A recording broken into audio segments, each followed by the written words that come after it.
ஒரு ஊரில் ஒரு அப்பாவும் அவனுடைய மகனும் இருந்தாங்க. மகனுக்கு திருமணம் செய்து வைத்து தனி வீட்டில் வாழவும், ஒரு நல்ல வேலைக்கும் அப்பா ஏற்பாடு செய்து கொடுத்தார். அப்பா வாரம் ஒரு முறை மகன் வீட்டுக்குப் போய் அவனைப் பார்த்து பேசுவார். ஒரு நாள் இரவு அப்பாவும் மகனும் வீட்டில் பேசிக் கொண்டிருந்தார்கள்.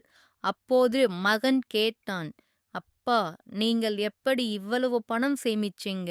எனக்கு வேலை இருக்கு. ஆனா பணம் சீக்கிரம் முடிஞ்சிடுது. அப்பா சிரிச்சுக்கிட்டு சுற்றி பார்த்தார். அறையில் 2 விளக்குகள் எரிந்து கொண்டிருந்தது. அப்பா மெதுவாக கேட்டார், கண்ணா, ஒரு விளக்கு போதுமான போது இன்னொரு விளக்கு ஏன்? மகன் உடனே புரிஞ்சுக்கிட்டு தேவையில்லாத விளக்கை ஆஃப் பண்ணிட்டான். அப்பா சொன்னார், பணம் சம்பாதிப்பதை விட அதை சரியாக செலவு பண்ண தெரிஞ்சாதான் நல்ல வாழ்க்கை. அந்த நாளிலிருந்து மகன் மின்சாரம், பணம் எல்லாத்தையும் சிக்கனமாக பயன்படுத்த ஆரம்பிச்சான். தேவையில்லாததை நிறுத்தினா தேவை உள்ளதெல்லாம் கிடைக்கும். சுட்டி கண்ணா